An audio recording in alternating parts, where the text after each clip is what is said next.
حضرت امام شافعی رحمۃ اللہ علیہ، یہ حضرت امام احمد بن حنبل رضی اللہ تعالیٰ عنہ کے شیخ ہیں۔ امام شافعی رحمۃ اللہ علیہ یعنی امام احمد بن حنبل رضی اللہ تعالیٰ عنہ یہ شاگرد ہیں حضرت امام شافعی رحمۃ اللہ علیہ کے۔ حضرت امام شافعی رحمۃ اللہ علیہ جب بھی کبھی بغداد میں جاتے، شہر بغداد میں جاتے اور قیام کرتے حضرت امام احمد بن حنبل کے گھر میں، رکتے کہاں؟ حضرت امام احمد بن حنبل کے گھر رکتے، ان کے گھر قیام کرتے، کیونکہ آپ کے استاد تھے۔ جب بھی بغداد جاتے تو ان کے گھر قیام کرتے۔ تو ایک دفعہ جب آپ بغداد میں تشریف لائے تو حضرت امام احمد بن حنبل نے آپ کے لیے بڑا اہتمام کیا اپنے بچوں کو اور بچیوں کو بتا دیا کہ میرے استاد آ رہے ہیں، میرے استاد آ رہے ہیں، میرے شیخ آ رہے ہیں۔ بچیوں کو شوق پیدا ہوا، بچوں کو اور بچیوں کو اشتیاق پیدا ہوا کہ ہمارے بابا جان حضرت احمد بن حنبل کے شیخ آ رہے ہیں، استاد آ رہے ہیں۔ تو انہوں نے تیاری شروع کر دی، صبح سے لے کر شام کا تیاری کرتے رہے، یہ کھانا بنایا، وہ کھانا بنایا، ان کے لیے مصلے رکھ دیے، ان کے لیے بستر بچھا کے رکھ دیا اور ان کے لیے دسترخوان کا اہتمام کر دیا، خوب تیاری کی، کیونکہ ان کے والد گرامی حضرت امام احمد بن حنبل کے استاد آ رہے تھے، حضرت امام شافعی رحمۃ اللہ علیہ، ان کے گھر اہتمام کیا۔ جب حضرت امام شافعی رحمۃ اللہ علیہ شام کو جب پہنچے تو دسترخوان پر تشریف فرما ہوئے۔ جب دسترخوان پر بیٹھے کھانا تناول کرنا چاہا، کھانا کھانے لگے تو خوب کھانا کھایا اور خوب کھانا کھایا، پیٹ بھر کے، جی بھر کے خوب کھانا کھایا۔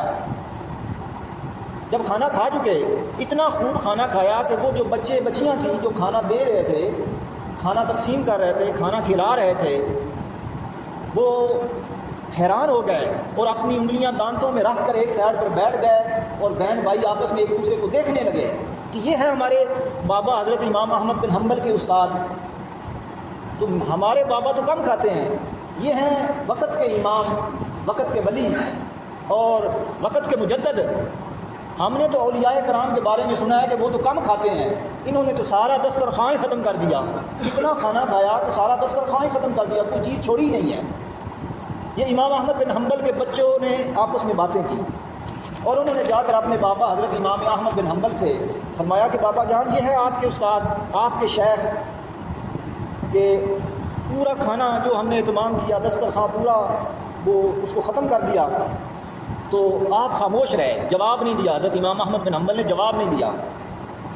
حضرت امام شافعی رحمۃ اللہ علیہ جب رات ہو گئی، عشاء کی نماز کے بعد، نماز پڑھ لینے کے بعد، حضرت امام شافعی رحمۃ اللہ علیہ وہ بستر پر آ گئے، بستر پر بیٹھ گئے، اپنی قلم لے کر، اپنی کتاب لے کر بستر پر بیٹھ گئے اور پڑھنے لگے، مطالعہ کرنے لگے اور ساتھ لکھنے لگے۔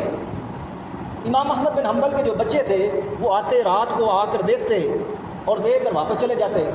جب بھی وہ آتے، حضرت امام شافعی رحمۃ اللہ علیہ وہ پڑھ رہے ہوتے، مطالعہ کر رہے ہوتے اور اس کے علاوہ لکھ رہے ہوتے۔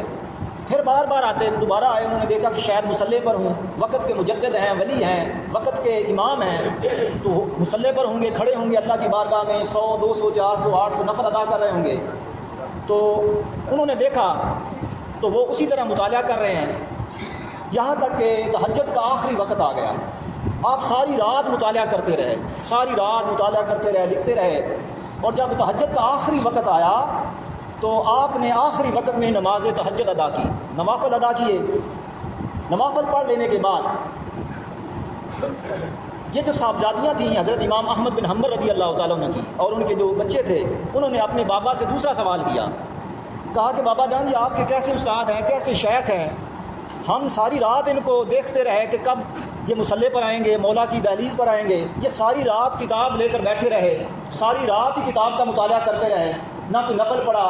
جس طرح ہم نفل پڑھتے ہیں تہجد کے آخری وقت میں، اسی طرح ہماری طرح انہوں نے تہجد پڑھے اور پھر اس کے بعد فجر کی تیاری کر دی۔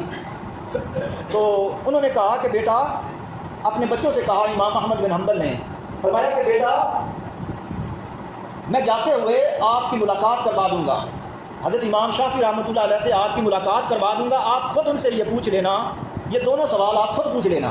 میں تو جانتا ہوں اور مجھے معلوم ہے کہ یہ کس سبب سے ہوا ہے، کس وجہ سے ہوا ہے۔ تو حضرت امام شافعی رحمۃ اللہ علیہ 2-4 دن وہاں رکے، حضرت امام احمد بن حنبل رضی اللہ تعالیٰ عنہ کے گھر وہاں رکے، قیام کیا۔ تو جب جانے لگے، آخری کھانا بھی آپ نے خوب جی بھر کے کھایا، آخری کھانا بھی جی بھر کے کھایا۔ تو جب جانے لگے تو امام احمد بن حنبل کے بچوں نے سوال کیا، اے امام شافعی رحمۃ اللہ علیہ، جاتے ہوئے ہمیں 2 سوالوں کا جواب تو دے دیں۔ انہوں نے کہا کہ بیٹا بتاؤ کیا بات ہے، کیا سوال ہے؟ فرمایا کہ سوال یہ ہے کہ جب آپ تشریف لائے اور کھانا تناول فرمایا، اتنا کھانا کھایا کہ پورا دسترخوان خالی کر لیا۔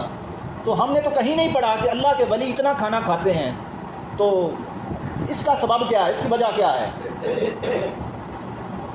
اور دوسرا سوال یہ ہے کہ ہم آپ کو رات کو چیک کرتے رہے، دیکھتے رہے کہ آپ مصلی پر ہوں گے، مولا کے بارگاہ میں نوافل ادا کر رہے ہوں گے۔ ہم نے پوری رات جب بھی آپ کو دیکھا آپ مطالعہ کر رہے تھے اور لکھ رہے تھے، آپ نے کوئی ایکسٹرا کام ہی نہیں کیا۔